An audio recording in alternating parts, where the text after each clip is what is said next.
بسم اللہ الرحمن الرحیم۔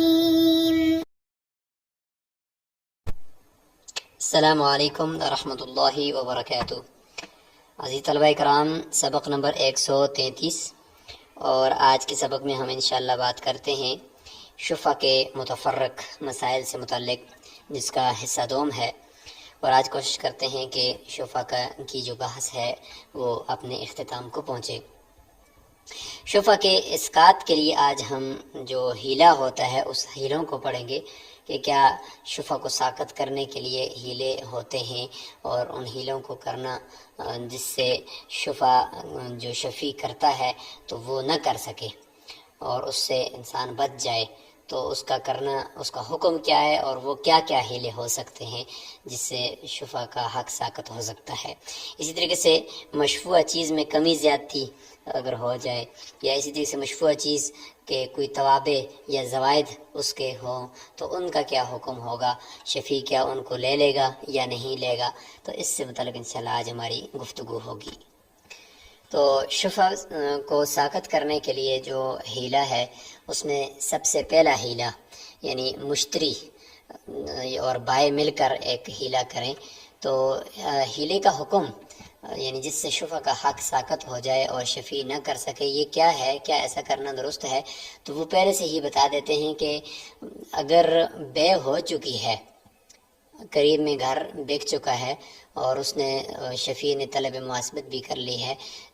یا بے ہو چکی ہے، ابھی تک اگرچہ انہوں نے طلب مواسبت نہیں کی لیکن بے ہو چکی ہے، اس کے بعد ہیلہ کرنا تو جائز نہیں ہے۔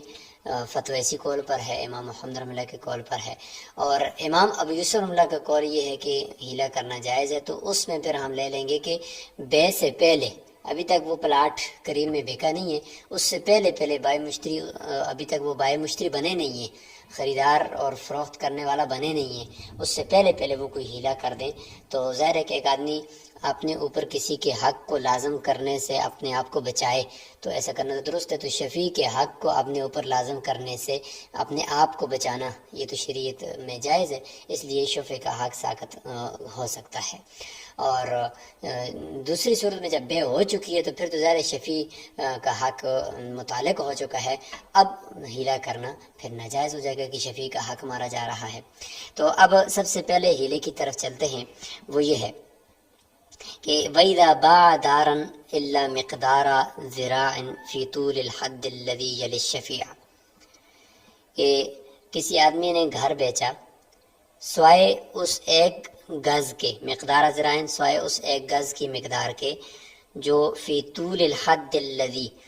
جو لمبائی میں اس طرف کو ہے، یعنی اس حد کی لمبائی میں، یلی شفیع، جو شفیع کے پلاٹ یا گھر کے ساتھ ملا ہوا ہے۔ تو شفیع کے پلاٹ اور اس کے ساتھ ملا ہوا ہے، مثال کے طور پر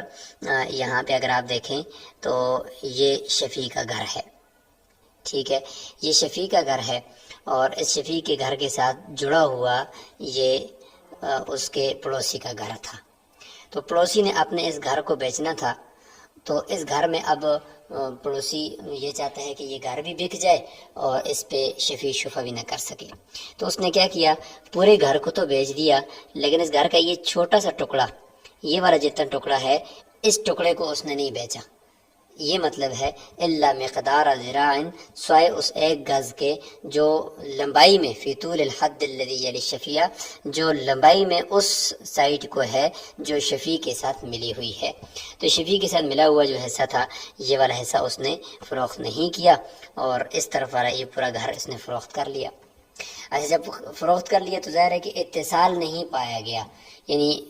شفیع کے گھر کے ساتھ اتصال تو نہیں پایا گیا، کیونکہ اس ساتھ والا جو ہے ایسا، اس نے تو یہ والا فروخت ہی نہیں کیا، تو شفیع کا جو متصل جگہ ہے وہ تو فروخت ہی نہیں ہوئی ایک گز، لہٰذا شفیع کو یہ حق نہیں ہے کہ وہ کہے کہ میں شفع کرتا ہوں، کیونکہ اتصال شفع کا جو بنیادی سبب ہے، اور اس کی وجہ سے پھر دفع ضرر سوء الجوار کا پایا جانا، وہ چیز تو اس میں ہے نہیں ہے، اس لیے وہ شفع نہیں کر سکتا۔ تو یہاں پہ یہ ایک ہیلہ ہو جائے گا۔ جب شفیع سے دستبردار ہو جائے گا، اس کے بعد پھر اس گز کو بھی وہ بیچ دے گا۔ یہ ہو جائے گا پہلا ہیلا، فلا شفاعۃ لہ، لہذا شفیع کے لیے شفا نہیں ہوگا۔ اب دوسرے ہیلے کی طرف چلتے ہیں۔ وَإِنِ ابْتَاعَ مِنْهَا سَهْمًا بِثَمَنٍ، اگر اس طرح کیا اس نے کہ اسی میں سے ہی، یہ جو آپ کو نظر آ رہا ہے، اسی میں سے ہی اس نے اس طرح کر لیا کہ اس نے ایسا کر دیا کہ وہ جو ایک گز شفیع کے پلاٹ کے ساتھ ملا ہوا تھا اس کو مہنگے داموں فروخت کر دیا اور پورا گھر باقی چھوڑ دیا۔ وَإِنِ ابْتَاعَ مِنْهَا سَهْمًا بِثَمَنٍ، اور اگر مشتری نے خریدا اس پورے گھر میں سے صرف ایک حصہ، ایک گز مہنگے سمن کا، یہاں پہ سمن سے مراد مہنگا سمن، یعنی ایک گز کا اس نے کم از کم 1,00,000 روپیہ لگا دیا، اور ثم ابتاع بقیتہا، پھر اس کو جو بقیہ حصہ تھا وہ اس کو خرید لیا بالکل سستا۔ مثال کے طور پر کل گھر کی قیمت 1,50,000 روپیہ ہے، تو اس میں پورا 1,00,000 کا ایک گز، مثال کے طور پر یہ گھر جو ہے وہ شفیع کا ہے اور یہ گھر ساتھ بک رہا ہے، مشتری کا ہے، تو مشتری نے کیا کام کیا کہ اس گھر کے ساتھ یہ جو چھوٹا سا گز ہے، یہ چھوٹا سا گز جو شفیع کے گھر کے ساتھ متصل ہے، اس پورشن کو اور اس حصے کو، شفیع کے ساتھ متصل حصے کو مشتری نے خرید لیا اور اس کی قیمت لگا دی 1,00,000 روپیہ۔ تو ظاہر جب شفیع کو پتہ چلے گا کہ میرے قریب میں ایک گز بکا ہے اور وہ بھی 1,00,000 کا بکے، تو شفیع پاگل تو نہیں ہے کہ وہ 1,00,000 میں ایک گز خریدے گا اور شفا کرے گا، تو وہ نہیں کر سکے گا۔ اور دوسری بات یہ ہے کہ شفیع جب شفے سے دستبردار ہو جائے گا اس کے بعد پھر مشتری یہ جو دوسرا حصہ ہے گھر کا، یہ والا حصہ یہ صرف 50,000 میں خرید لے گا۔ تو یہ ہیلا انہوں نے کیا کہ شفیع شفا نہ کر سکے۔ اچھا، تو جب یہ خریدے گا مشتری دوبارہ اس بڑے حصے کو، تو اب شفیع اس پہ شفا نہیں کر سکتا، کیونکہ جب مشتری نے یہ والا چھوٹا گز خریدا تھا تو مشتری اور بائے آپس میں وہ شریک ہو گئے تھے، شریک فی نفس المبی ہو گئے تھے، اور ادھر سے شفیع تو صرف محض پڑوسی ہے، لہذا شریک فی نفس المبی کا حق پہلے ہوتا ہے شفے میں، تو لہذا شفیع جو ہے وہ تیسری جگہ پر وہ پڑوسی ہے، وہ شفے کا حق نہیں اپنا استعمال کر سکے گا، لہذا مشتری پہلے ایک گز لے لے گا پھر اس کے بعد دوسرا گز لے لے گا۔ تو اس لیے فرمایا کہ فشفعۃ للجار، جو پڑوسی شفیع ہے اس کا جو شفے کا حق ہوتا ہے وہ فی السام الاول، پہلے سام کے اندر ہوگا، یعنی چھوٹے سام کے اندر ہوگا، کیونکہ وہ پہلے خریدا گیا اور وہی متصل ہے۔ دون الثانی، یہ جو دوسرا بڑا حصہ ہے اس کے اندر اس کا نہیں ہوگا، کیونکہ یہ تو مشتری جو ہے وہ شریک فی نفس میں بھی ہو چکا ہے اس چھوٹے گز کی وجہ سے۔ تو امید ہے کہ آپ اس ہیلے کو بھی سمجھ چکے ہوں گے کہ پہلے چھوٹے گز کو خریدا مہنگے داموں تاکہ شفیع شفا نہ کر سکے، اس کے بعد بقیہ حصے کو سستے داموں خرید لیا۔ تو شفیع اگر